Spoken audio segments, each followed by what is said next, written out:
முத்தமிழ் public பள்ளியினுடைய கலை நிகழ்ச்சிகள் தொடங்க இருக்கின்றது. அனைவருக்கும் இனிய மாலை வணக்கம். நான் இன்னும் வாசிக்காத நல்ல புத்தகம் ஒன்றை வாங்கி வந்து என்னை சந்திப்பவனே தலை சிறந்த நண்பர் என்றார் அப்ரஹாம் லிங்கன். அத்தகைய சிறப்புடைய நூல்களை நாம் வாசித்தால் மனவளம் பெறலாம். மனிதரை விலங்கிடமிருந்து வேறுபடுத்துவது சிரிப்பு மட்டுமன்று சிந்திப்பதும் தான். சிந்தனையை தூண்டுவது கற்றல் மட்டுமன்று நூல்களும் தான். அந்த நூல்களின் முக்கியத்துவத்தை விளக்கும் விதமாக நெல்லையில் 2023-24 ஆண்டுக்கான புத்தக திருவிழா நடைபெற்றுக் கொண்டிருக்கிறது. இதை காண வந்த அனைவரையும் எங்கள் முத்தமிழ் பப்ளிக் சார்பாக வரவேற்கிறேன். கற்றது கையளவு, கல்லாதது உலகளவு என்பர் நம் சான்றோர். நாம் கல்லாததையும் கற்க தெரிந்து கொள்ள உதவும் தூண்டுகோல் நூல்களே. புத்தகம் வாசிப்பது பொழுதுபோக்காக மட்டுமல்லாது நம் அறிவை வளர்க்கும் சாதனமாகவும் உள்ளது. அத்தகைய நூல்களுள் சிறப்பான ஒன்று திருக்குறளாகும். அந்த திருக்குறள் கொண்டு நாங்கள் நடனமாடுவோம் என்று தங்கள் தனித்திறனை காட்ட வருகின்றனர் முகில், ஜிஜி, சிந்து, கிருஷிகா. அறிவிலே அறத்தை ஊற்றி அறிஞனை கவிதையாற்ற வள்ளுவர் போற்றி, அருளிலே அமிர்தமூற்றி தமிழினில் உயரம் வாய்த்த திருக்குறள் போற்றி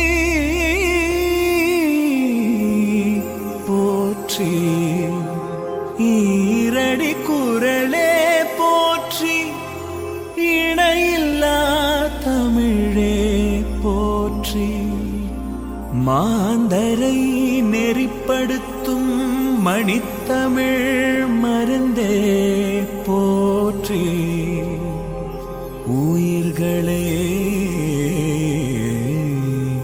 பொதுப்படுத்தும் உயர் தமிழ் விருந்தே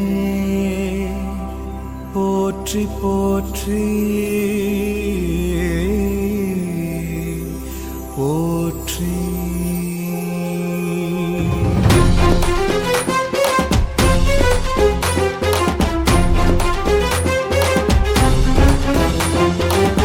கெட்டும் குரலெட்டும் படியெங்கும் தமிழ் சொட்டும் விசை கட்டி கொண்டோமே கொண்டோமே, நடமெட்டும் அடவெட்டும் புகழ் முட்டும் குரல் சொல்லும் சதி தட்டி கொண்டோமே கொண்டோமே.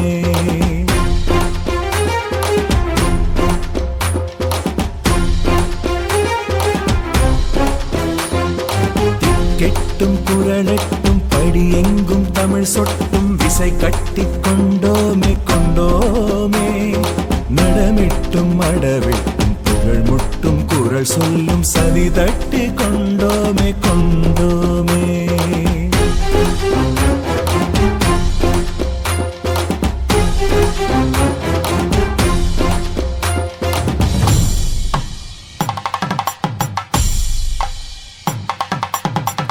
கசடர கற்பவை கற்ற பின் நிற்க, அதற்கு தக கற்க கசடர கற்பவை கற்ற பின் நிற்க, அதற்கு தக கற்க கசடர கற்பவை கற்ற பின் நிற்க, அதற்கு தக திருக்குறள் படித்தால் உயிர் செடி துளிர்க்கும், திருக்குறள் குடித்தால் உயிரணு சிலிர்க்கும், ஒவ்வொரு குறளும் உயரிய மருந்து, நித்தமும் விரும்பி நீ அதை அருந்து, அதன் வழி வாழ்வில் அழகாய் பொருந்து, அதன் வழி வாழ்வில் அழகாய் பொருந்து, அடடா உயர்வாய் அனைத்திலும் சிறந்து, அடடா உயர்வாய் அனைத்திலும் சிறந்து.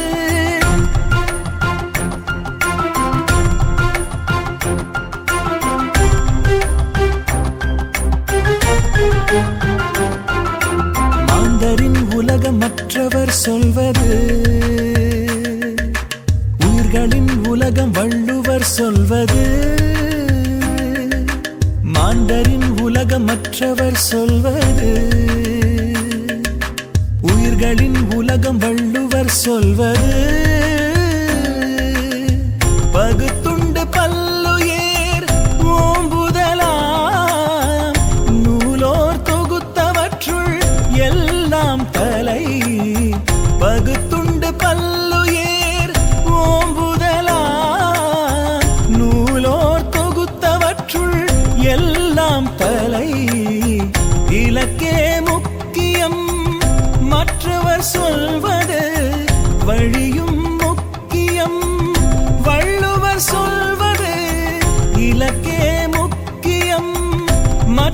வள்ளுவர் சொல்வது வழியும் முக்கியம்.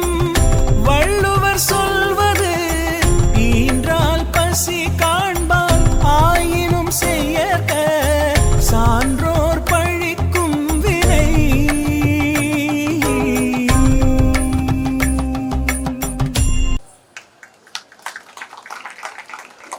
அருமையாகிய நடனமாடிய எம் பள்ளி மாணவிக்கு நன்றி. பூக்களை தேடி வரும் வண்டு போல, பழங்களை தேடி வரும் பறவை போல, இனிப்பை தேடி வரும் எறும்பு போல நாம் நல்ல புத்தகங்களை தேடி கற்க வேண்டும். கண்டதை கற்பவன் பண்டிதனாகிறான் என்ற பழமொழிக்கேற்ப பல நல்ல புத்தகங்களை வாசித்து நம்முடைய மனம் தெளிவடையும். அத்தகைய சிறப்பான புத்தகங்களை நமக்கு அளித்த பாரதியாரை பற்றி பேச வருகிறார் நௌஷின். எட்டயபுரம் மண்ணிலே பிறந்த வீரத்தம் தமிழனே, தேசப்பற்று, தெய்வப்பற்று, தமிழ் பற்று, மானுட பற்று ஆகிய அனைத்தும் கலந்தவரே, எழுதுகோன் சக்தியை உலகறிய செய்தவரே, எழுச்சி மிக்க கவிதைகளாலே சுதந்திர வேட்கையை ஊட்டியவரே, நீ முண்டாசை இறுக்கி மீசியை முறுக்கி எழுதுகோல் கொண்டு எழுதும்போது தமிழ் உலகம் அனல் மூண்டது. எட்டயபுரத்து எட்டி பார்க்காமல் எந்த கவிஞனும் எழுதுகோல் பிடித்ததில்லை. கவிதை வரிகளால் மக்கள் மனதை கொள்ளை கொண்டவரே, பத்திரிகையாளனாய் கவிஞனாய் சுதந்திர போராட்ட தியாகியாய் பன்முகம் கொண்டவரே, பார்ப்போற்றும் மகாகவியே, நீ இல்லாவிட்டாலும் இவ்வுலகில் எக்காலத்திற்கும் உன் கவிதையில் வாழ்கும். நன்றி. பாரதியாரை நேரில் வந்து பேசியது போல இருக்கிறதே. நன்றி நௌஷின். கல்வி கரையில கற்பவர் நாள் சில, மெல்ல நினைக்கின் பிணிபல தெல்லிதின் ஆராய்ந்து அமையுடைய கற்பவே நீரொழிய பால் உன்குருபின் தெரிந்து என்று நாலடியார் கூறுகிறது. அன்னப்பறவை நீரையும் பாலையும் கலந்து வைத்தால் நீரை பிரித்து பாலை மட்டும் பருகுமாம். அதுபோல நாம் நம் வாழ்க்கைக்கு நல்ல கருத்துக்களை சொல்லக்கூடிய நூல்களையே அவசியம் கற்க வேண்டும். நெல்லை என்றால் புத்தக திருவிழா நம் நினைவுக்கு வருவதோடு நெல்லையின் சிறப்பான மனிதர் செக்கிழத்த செம்மல் வ.உ.சி. பற்றி பேச வருகிறாள் அம்ரா. வணக்கம்.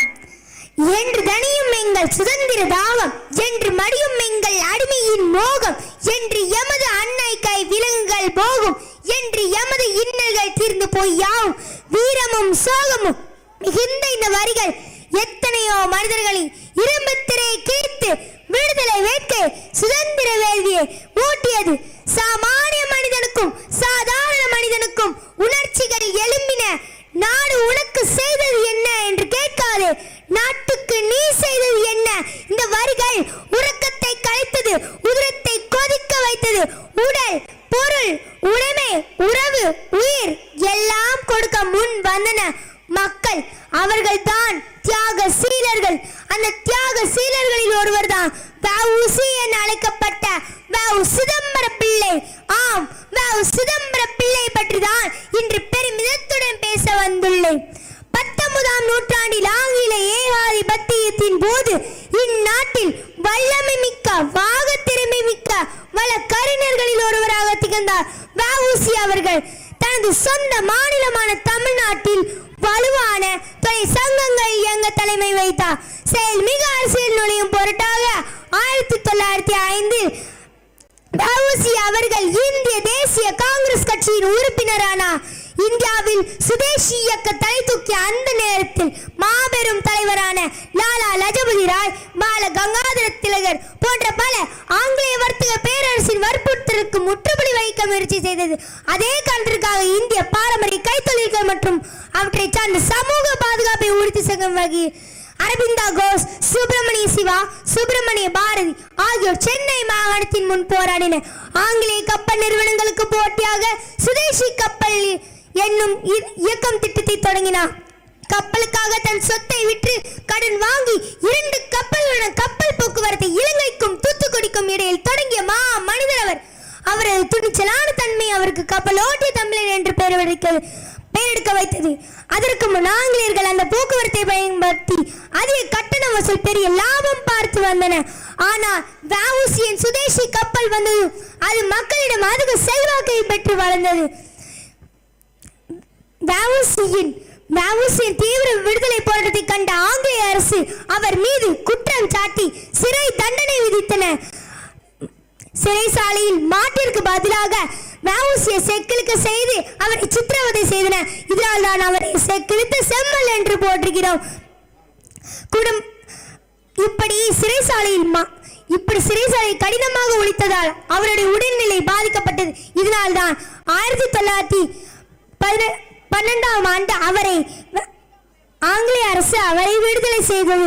விடுதலை பெற்ற பிறகு சென்னையில் குடும்பத்தை காப்பாற்ற மளிகை கடை நடத்தினார். மன்னனை விட்டார். இருப்பினும் அவர் எப்போதும் சுதந்திர தாகத்தை கைவிடவில்லை. மகத்தான போராளி. வஉசியின் தியாகத்திற்கு மதிப்பு கொடுப்போம். இந்திய தயாரிப்புகளை வாங்கி பிறந்த மண்ணுக்கு பெருமை சேர்வோம் என்று கூறி என் உரையை விடைபெறுகிறேன். நன்றி, வணக்கம். கப்பலோட்டிய தமிழனை பற்றி பேசிய அம்ராவுக்கு நன்றி. மார்ஷியன்ஸ், அதாவது மார்ஸில் உள்ள ஜீவராசிகள் பூமியை கைப்பற்ற நினச்சி பூமிக்கு வந்தபோது நூலகத்துக்கு போனாங்க. அப்போ அங்குள்ள புத்தகங்களை பார்த்து பூமியில் உள்ள ஜீவராசிங்க எவ்வளோ புத்திசாலிகள் என்று பார்த்து பயந்து பூமியை கைப்பற்றாமையே போனாங்க.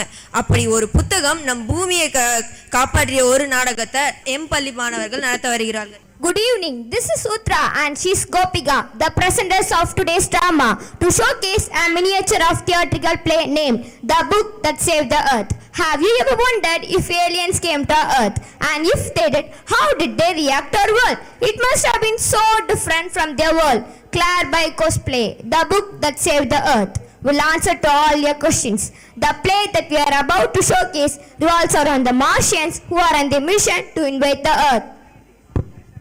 Curiosities of good old far off 20th century. The 20th century was often called the era of book.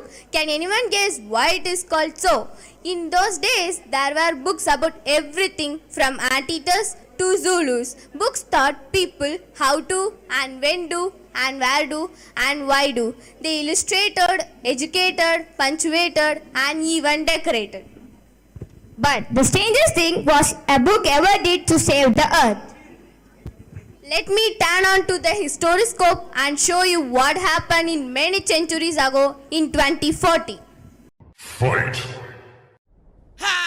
¡Bienvenidos a la cripta! Dame tu cosita, dame tu cosita, ay, dame tu cosita, dame tu cosita, ay, dame tu cosita, dame tu cosita, ay, dame tu cosita, muévete para aquí, muévete para allá. Dame tu cosita, dame tu cosita, ay, dame tu cosita, dame tu cosita, ay, dame tu cosita, dame tu cosita, ay, dame tu cosita, Muévete para aquí, muévete para allá.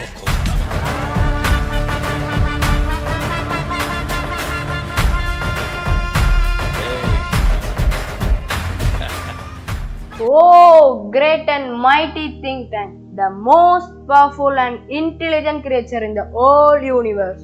What are your orders? You left out a part of my salutation, Noodle. Oh, great and mighty think tank, the ruler of Mars and her 2 moons, most powerful and intelligent creature. What are your orders? That's better, Doodle. I wish to communicate with a manned space probe to that ridiculous little planet we are going to put under our generous rulership. What do they call it? Is it that boring Earth, your intelligence? Yes, Earth, of course. But something is important. My mirror. I wish to consult my mirror. It shall be done, sir.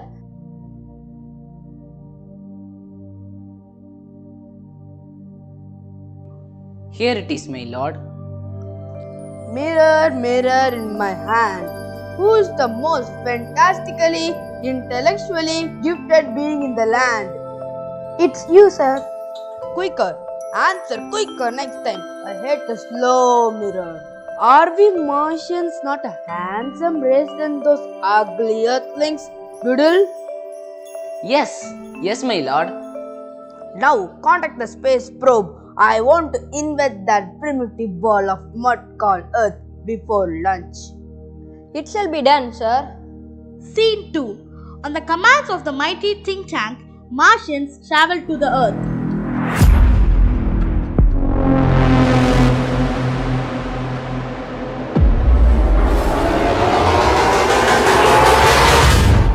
On their way, they are so confused as there are so many galaxies. So, they climb down at planet Kepler 242b, the twin planet of Earth, to ask the address of the Earth. There, they meet inhabitants of planet Kepler 242b and ask the direction to Earth.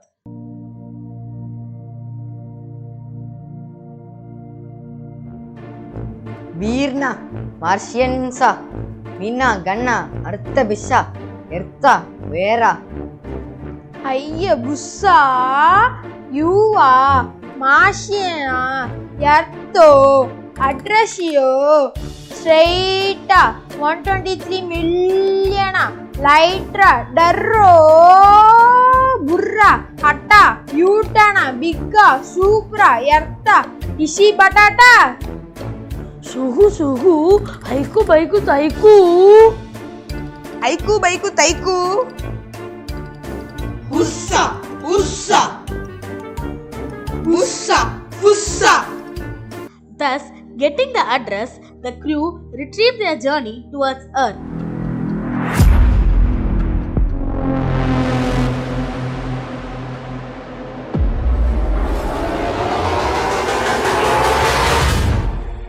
A few seconds later, the crew reaches the Earth.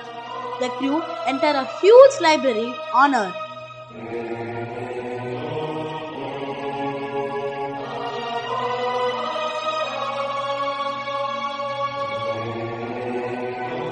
Captain Omega stands at center, opening and closing card catalog drawers in a confused fashion. Lieutenant Iota is up left, counting books in a bookcase. Sergeant Oop is at right, opening and closing a book, turning it upside down, shaking it, and then rippling the pages and shaking his head. The intelligent crew of Mars have arrived on Earth without any incident. We have taken shelter in this fireplace. Yes, I see. Have you any idea where we are, Lieutenant Iota? I can't figure it out, Captain. What do you think, Sergeant Oop? I haven't a clue. I have never seen anything like this. Maybe they are hats. Who knows? Only the great and mighty think tank can guide us. Elementary, my dear Omega. Show it to me closer. Yes. Understood now. Since Earthlings are always eating, that item in your hand is called a sandwich. A sandwich? A sandwich? A sandwich? Sandwich, sandwich, I'm in love with you. You've got lettuce and tomatoes too. Mayonnaise and cheese, you're the one for me. Where was? Sandwiches. Captain Omega. To confirm my opinion, I order you to eat it. Eat it? Do you doubt mighty think tank? Oh no. But poor Iota has not had his breakfast. Iota, I order you to eat this sandwich. Eat it? Oh, Captain, it's very great honor. But how can I be so impolite as to eat before my sergeant? Sergeant Oop, I ordered you to eat the sandwich immediately. Who? Me? For the glory of Mars. Oop. Yes, for the glory of Mars. Sergeant Oop opens his mouth wide. Omega and Iota watch him breathlessly. He bites down on a corner of the book and pantomimes chewing and swallowing while making terrible faces. Was it not delicious, Sergeant Oop? No, sir, it is not. They are dry as Martian dust. Sir, I just got reminded about those sandwiches. Go ahead, give us your trifling bit of data.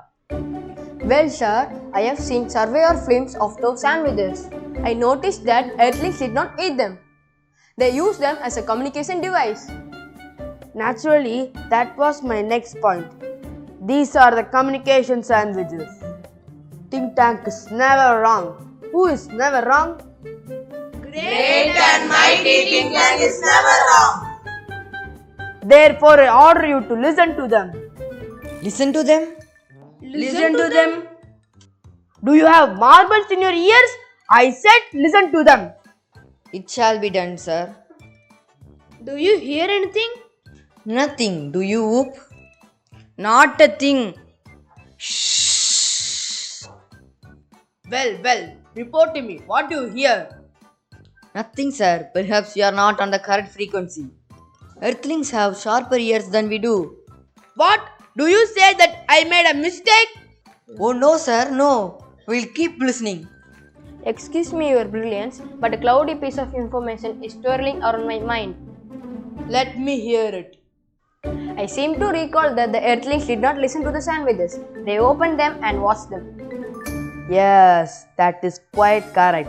I will clarify that for you. Captain Omega, those sandwiches are not for ear communication. They are for eye communication. Now, Captain Omega, take that large colorful sandwich over there. It appears to be important. Tell me what you observe. Omega picks up a very large volume of Mother Goose, holding it so that the audience can see the title. Iota looks over his left shoulder and Hoop peers over his right shoulder. It appears to contain pictures of Earthlings. There seems to be some sort of code. Code? I told you this was important. Describe the code. It is full of lines and dots. Thousands of them alongside the pictures. Perhaps the Earthlings are not as primitive as we have thought. We must break the code. Forgive me your cleverness, but didn't the chemical department give our space people vitamins to increase their intelligence? Stop! Vitamins! I order our chemical department to provide vitamins to our crew. Captain Omega, we report on the command of Mighty Tinkton. Our chief has told to have these vitamins to improve your intelligence. It shall be done. Hand over the vitamins to the crew. Now, swallow it. All for an order. They pop the vitamins into their mouths and gulp simultaneously. They open their eyes wide, their heads shake, and they put their hands to their foreheads. Excellent. Now, crack the code. It shall be done, sir. Aha! Oh! What does it say? It says, Mistress Mary, quite contrary, how your garden grow, with cockle shells and silver bells and pretty maids in row. imagine that pretty maids growing in a garden. Stop! This is no time for levity. Don't you realize the seriousness of this discovery? The Earthlings has discovered how to combine agriculture and mining. They can actually grow crops of rare metals such as silver, gold in their field. They can grow high explosives too. Noodle, contact our invasion fleet. They are ready to take over Earth, sir. I will order them to take their position. Tell them to hold. Tell them new information has come to us about Earth. Iota, transcribe. Yes, sir. Hey, diddle, diddle, the cat and the fiddle, the cow jumped over the moon. The little dog laughed to see such a sport, and the dish ran away with the spoon. The dish ran away with the spoon? Cease laughter. This is more and more alarming. Sir, the Earthlings have reached a high level of civilization. Didn't you hear? They have taught their domesticated animals musical culture and space techniques. Even their dogs have a sense of humor. Why, at this very moment, they may be launching an interplanetary attack using millions of cows. Notify the invasion fleet. No invasion today. Ooh, transcribe the next code. Yes, sir. I will continue reading.